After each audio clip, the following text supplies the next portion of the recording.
So if I'm a writer, I know a couple of writers. I happen to be married to a writer. Okay. So we're gonna have a great conversation tonight. Right. So if you're a writer, so to write the application, and how long is the application? Oh, it's hundreds of pages. It's Wow. like if you're responding to an RFP.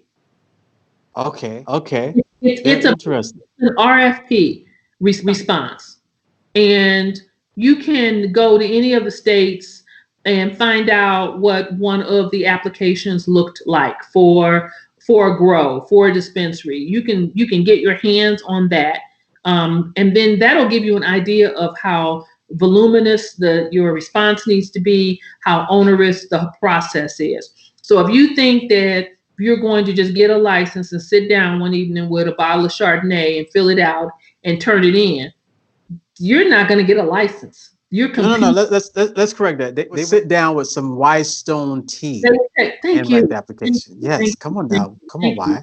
Work. I like how you're working with me. So yes, but you have to put a lot of thought into it, and you have to answer the questions. There's also a financial hurdle. So you get a license, and so now what? You just spent $200,000 on to do the application. Now the real work begins. So you need to have several $1,000,000 ready, particularly if you're growing or you're opening a dispensary. People think opening a dispensary, oh, how hard can that be? Very hard. You have to have security systems. What is the software system that's going to be used to track everything that's going on within your dispensary? You've got to have salespeople, or as we call them, bud tenders. You got to have bud tenders behind the counter who are recommending what the products are that you're. Yeah. Let me throw this in there. That's such a great point that you said that, because I traveled to Alaska, and as I tell everybody, there are about 5 or 10 Black people in Alaska. Yeah. But I went to Alaska last year, right around this time, September, and just walking down the street, we just happened to see a store where they were selling marijuana, and so they had to have people behind the counter. So they're called bud tenders. Bud tenders. That's right. Okay. And that let me throw this out for those that are watching. I didn't buy any marijuana. We just walked in to see what was going on. But go ahead, continue. I want to see what's happening. But the bud tender is an important component of your business, because they're the ones that are recommending to the customers that come in the door what it is that they should buy. So they're important for that establishment, but they're also important for people like me. Why are they important for people like me? They're important because I want the bud tender to recommend my products. So I have to do things pretty special to make sure I'm at the top of their list for recommendations. Hey, why? Real quickly, we're going to wrap up here in a few minutes. Do you have your lamp in front of you? If you want to turn some more lighting on in your room, you're getting a little dark there. Just want to make sure everybody can see your beautiful face. Let me tell you why it's getting dark. We're under some weather advisory, and as we've been sitting here, I keep looking out the window because all of a sudden I can't see anything outside. Okay. We're having a major snowstorm. It was 83 degrees today, and it's about to snow. Oh wow! Okay. All right. If you have any more lighting in your room, if you maybe turn that up a little bit, that'd be great.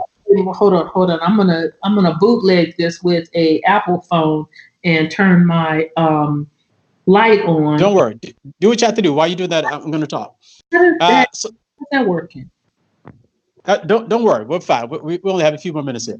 Okay. But listen, this is really, I mean, I think this is great information. This is great news. And I can't stress enough. So Alicia, gentleman down in the comments, he asked, he wanted to be a grower.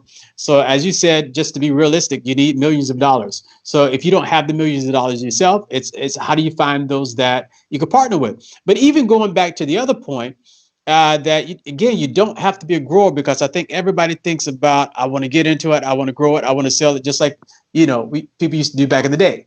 Right. But so some of the low-hanging fruit is maybe doing some of the products. So if I wanted to get into some of the products, I don't need millions of dollars to do that, do I? No, you do not. You can white label products like from companies like myself who already have products for you.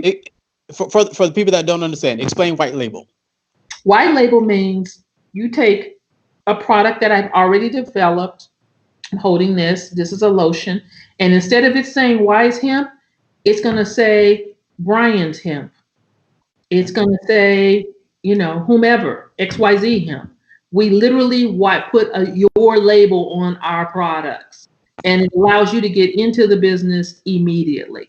Private label means you love this lotion, but you'd like it to have some more extract in it, some Damiana, some ashwagandha, some whatever your thing happens to be. So you want us to kind of reformulate it and add some special ingredients. It's still going to have your label on it, but it's also private because now there's a formula that's associated with it that only belongs to you.